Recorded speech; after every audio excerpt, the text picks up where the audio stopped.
Well, Hector, this last week, the spring convention of the California Republican Party down in Anaheim, where Disney still is.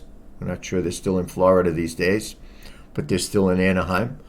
And it was an interesting convention. Timing, as they say, is everything in politics. And the keynote speaker was the speaker. Freudian slip there. The Speaker of the House, the likely soon to be Speaker of the House, I should say. Never count your chickens before they're hatched. Kevin McCarthy, coming on the heels of another book of Revelations book that came out about January 6th, and endorsement of candidates. I have not been to a convention in a while. I'm still recovering from the ones that that I had to do before.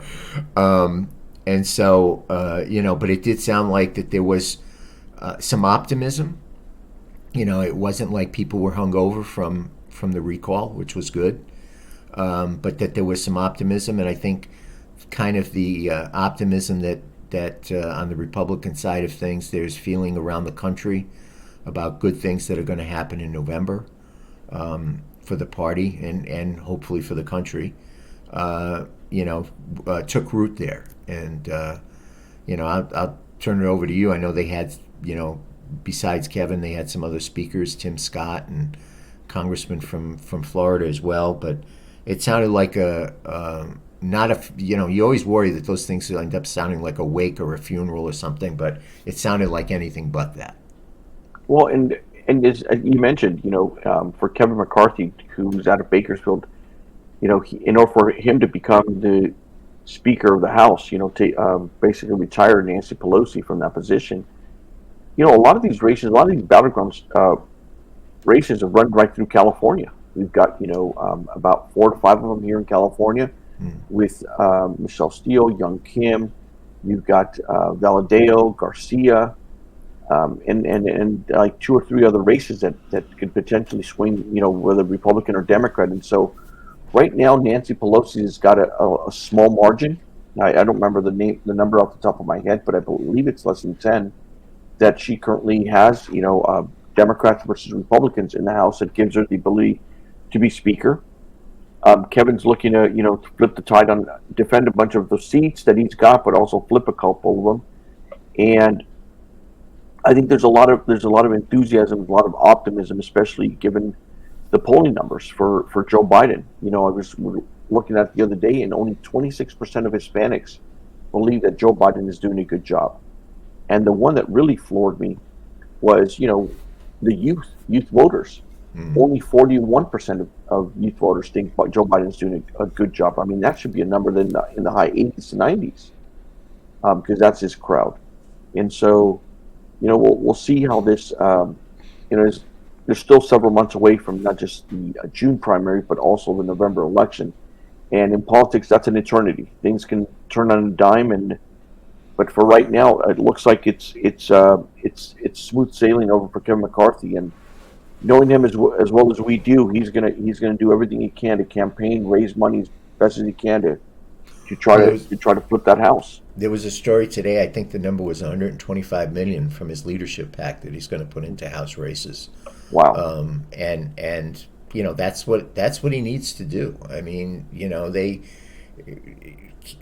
the numbers look good. The feeling is good. Like you said, the tide is good. The wind is good at our sales, and that kind of thing. But he's not the kind of guy that's going to take it for granted.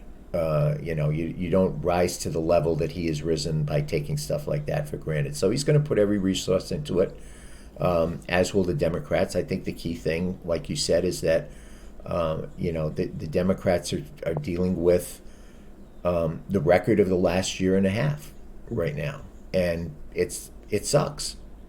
I mean, there's no other way of putting it. Now, they can try and blame Putin for everything, or they can try and blame 4 companies that do meat packing for everything, or they can try and blame Trump, or they can try and blame everybody. But that works for a little period of time. Right. First 6 months, You know how it goes. I mean, the new guy comes in, they blame the old guy. But after the first 6 months, it's a little bit different. And now we're a year into this thing, and it's not getting any better. It's getting worse. You mentioned before about the worst inflation rate in 40 years.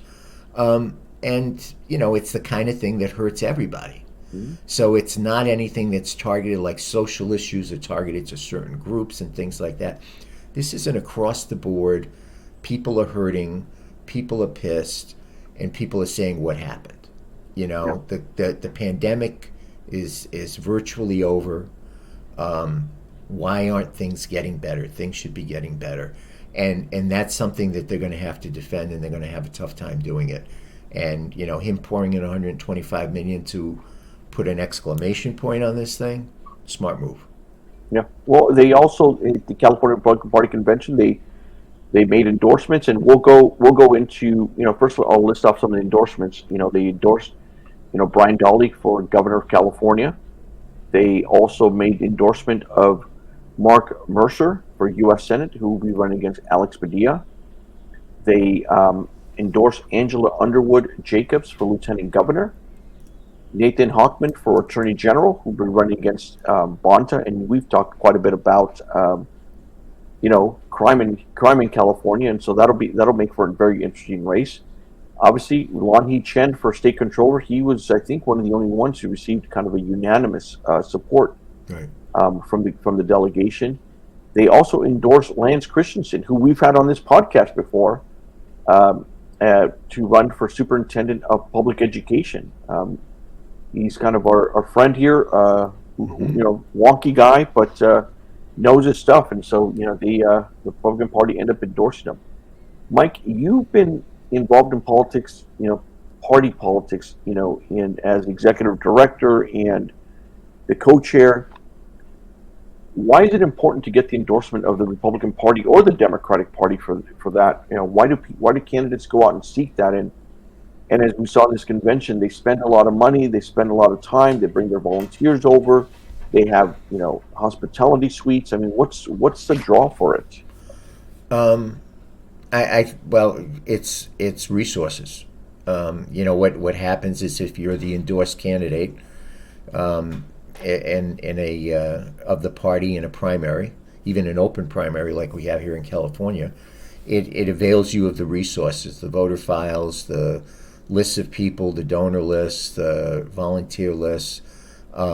It allows you, I believe it does here, I know it does in other places, allow you to do your mailing and all that kind of stuff at the party rate, which is considerably less than what it is, because it's a nonprofit. Mm-hmm. So there's some very tangible things to that.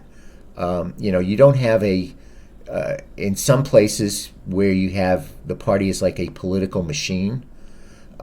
It also, kind of elevates you in that regard because they've given you the stamp of approval. I don't think, anybody says that the Republican Party is a political machine here in California, but they do have resources that can come to the aid of these candidates. So there's a definite plus that you get for resources. And, the downside people would say is, well, you get tagged as the endorsed Republican, but you're in California. You get tagged with the word Republican. There's going to be some connotation to that anyway. I do think, like I mentioned before, the difference is things are so bad people don't care. Yeah. I mean, I don't know how more plainly to put it. I mean, it doesn't matter if you're a Republican. They're just looking for people to fix stuff and make their life a little bit easier than what it is right now, and give them a little more security for them, their family, their household, their job, their ability to go out every once in a while and enjoy a meal and not have to go to the beach and not have to take out a mortgage to get there in the car. I mean, I think people are past looking at the labels right now.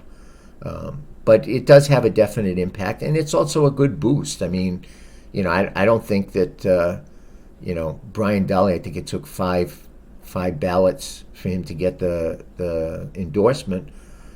chances. Here's the bright side. Gavin Newsom probably wouldn't have taken a whack at him if he if he didn't win the endorsement. So there you go. You got the Republican endorsement. You get whacked by the governor. That's a good thing. And and I've looked at you and I've worked with a lot of county party chairmen over the years, and I've got to tell you, I've been really impressed with Jessica and how she's run the party. Um, that you mentioned the convention. There was a lot of energy, a lot of enthusiasm, for what is possible, and there was no licking of the wounds over what happened. No At the hand recall. wringing. That was that to me. That was the big takeaway. That was the big takeaway. There wasn't the hand wringing. It wasn't the woe is us. It wasn't, oh my God, we blew this opportunity. It was on to the next item, and the next item is firing Nancy Pelosi, and that is a great statement and testament to the party organization and Yeah. to the leadership of the party. Well, let's we'll keep everyone up to date as to We'll because see if we ballots can are. get some of these candidates on too. Oh, that'd be great. Yeah, I mean, and the thing too is we're just a couple of weeks away from having the ballots, get to people's mailboxes. I've already got my voter guide, and so we'll yeah, it'd be what, it's a great idea. We'll try to get some of these candidates onto Yeah. our podcast and talk to the folks. Be interesting. Yeah. Okay. Cool. I got my voter guide too. I haven't opened it yet. It's like a jack in the box. I want to see if there's a ballot inside.